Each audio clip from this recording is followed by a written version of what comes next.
ada dua momen yang gue ingat. Pertama, Barella beberapa kali marah ke Aslani, meminta Aslani untuk terus bergerak. Itu bagus sih untuk perkembangan Aslani. Lalu yang kedua, Çalhanoğlu marah ke Dumfries karena posisinya kosong tapi nggak dioper-oper. Si Dumfries malah back pass.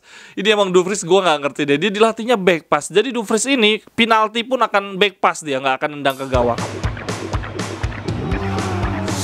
Jerewetan ceking kita, nyerewetin apa aja. Teman-teman, yang sedang kalian saksikan saat ini adalah Cerewetin Inter. Apa kabar teman-teman semua? Gue rasa jawabannya sama ya. Kita semua sedang merasakan hal yang gak enak, tidak menyenangkan. Ini hari Minggu kelabu. Terlebih ada dua kejadian tidak menyenangkan di akhir pekan ini. Yang pertama, gue ingin mengucapkan turut berduka cita yang sedalam-dalamnya untuk teman-teman, untuk seluruh keluarga yang menjadi korban kerusuhan di Kanjuruhan. Bagi gue pribadi, seharusnya tidak boleh ada seorang pun di dunia ini yang kehilangan orang tersayang karena sepak bola. Sekali lagi, turut berduka cita untuk teman-teman.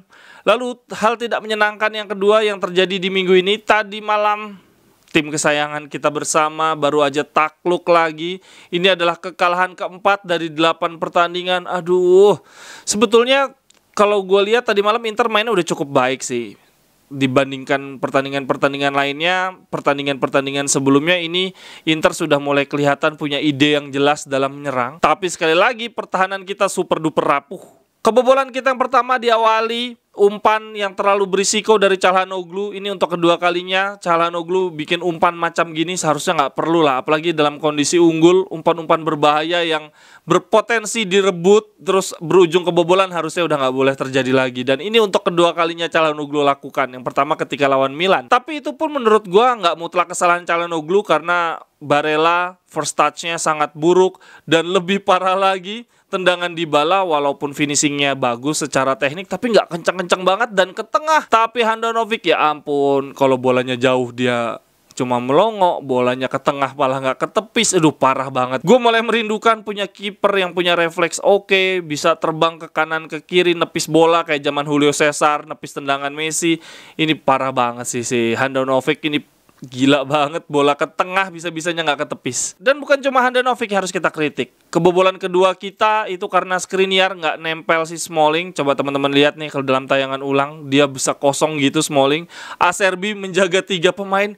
Ini situasi bola mati yang biasanya kita jago membobol gawang lawan, sekarang malah jadi kelemahan kita. Parah banget nih, bisa-bisanya pemain nggak jelas gini loh. Pemainnya Roma banyak banget yang nggak terkawal. Kalau dari rating Gazeta, Handanovic dan Skriniar menjadi pemain terburuk saat pertandingan lawan Roma tadi malam. Untuk lini depan, walaupun secara ide kreativitas sudah mulai terlihat, tapi dalam finishing buruk banget. Aslani ada peluang tendangan dari luar kotak penalti masih melenceng. Kemudian Belanova juga kosong, tendangannya masih terbang jauh ke atas. Walaupun dua nama ini sebetulnya adalah kabar baik dari pertandingan lawan Roma. Aslani mungkin dalam hal positioning masih belum sehebat Brozo, tapi setidaknya jauh lebih baik dibandingkan Gagliardini. Umpan-umpannya oke banget. Dia cukup tenang dalam hal bertahan. Begitu juga Belanova, punya kecepatan, keberanian menusuk dan crossing, harusnya mulai dikasih kepercayaan. Satu pemain lagi yang menjadi daya tarik di pertandingan lawan Roma tentu saja Valentin Carboni, kelahiran tahun 2005, buset. Di 3 Oktober 2020 dia debut di U16 Inter dan mencetak gol. Lalu 1 Oktober 2022 dia debut di first team di usia 17. Dia pemain kidal, bisa main jadi second striker dan bisa main melebar. Tadi malam dia lebih main di sisi kanan. Jadi dia left footed right winger ya, pemain sayap kanan yang menggunakan kaki kiri, lebih banyak cutting inside. Menurut gua ya bagus tapi belum saatnya lah. Ini karena kita kekurangan pemain aja nih, karena Lukaku cedera mulu. Parah, Lukaku katanya selesai international break udah bisa balik. Ini belum teman-teman.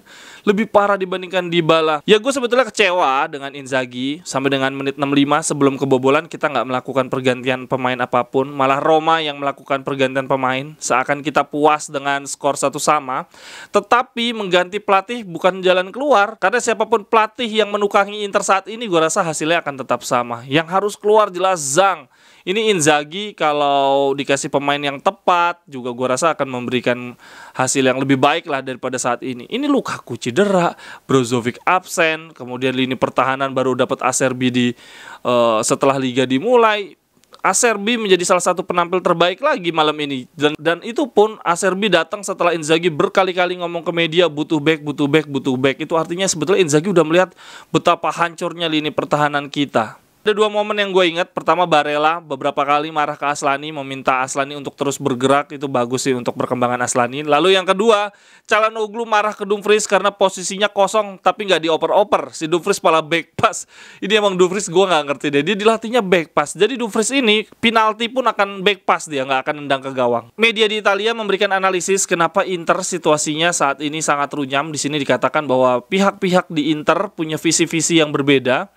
Yang pertama adalah Inzaghi. Di sini Inzaghi berusaha meyakinkan media ketika konferensi pers setelah kalah lawan Roma. Inzaghi mengatakan bahwa dia adalah pelatih yang punya track record bagus bersama Lazio 5 tahun, mampu membawa Lazio ke papan atas, masuk ke zona Liga Champions, dapat trofi pula. Jadi di sini Inzaghi mengatakan bahwa situasi baik-baik saja, dia juga adalah pelatih yang tepat untuk Inter. Itu visinya Inzaghi.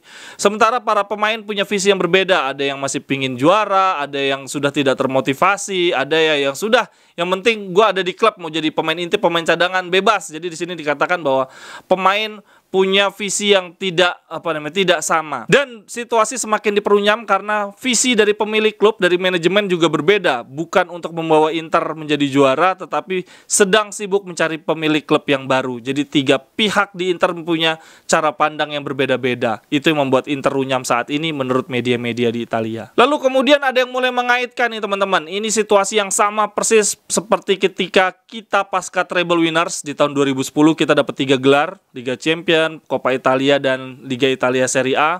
Kemudian di tahun 2011 setelah Mourinho mundur, kita cuma juara Coppa Italia, juara Piala Dunia antar klub dan Supercoppa. Kita gagal Scudetto, berada di peringkat 2 di bawah AC Milan. Lalu di tahun berikutnya, di tahun 2012 sangat amat ambyar.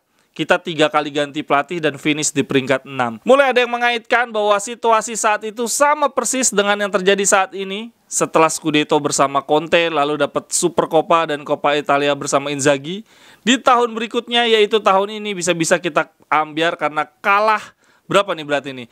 Total kita kalau di Serie A memang kalah 4 kali dari 8 pertandingan. Tetapi kalau di total dari Liga Champions kita sudah kalah 5 kali.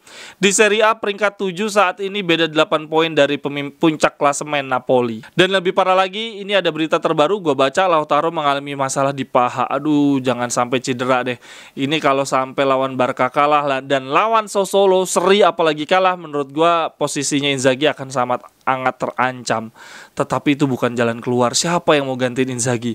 Cuma ada siapa? Mihailovic. Aduh, jangan sampai yang latih Mihailovic. Belum lagi Stankovic, Ranieri. Aduh, ampas semua. Satu-satunya pelatih kalau kita mau upgrade ya Tuchel. Tapi Tuchel disuruh ngelatih pemain kayak gini juga jelek-jelek banget. Marotta menegaskan tetap mendukung Inzaghi. Begitu juga Di Marco. Dalam hal ini gue juga tetap dukung Inzaghi. Pokoknya yang harus keluar pertama adalah Zhang. Teman-teman silahkan komentarnya. Gimana nih, kita harus ganti pelatih kah? Kalau kita kalah lawan Barca atau lawan Sassuolo, menurut gue harusnya Zhang. Cuma Zhang kan nggak bisa dipecat, harus ngundurin diri.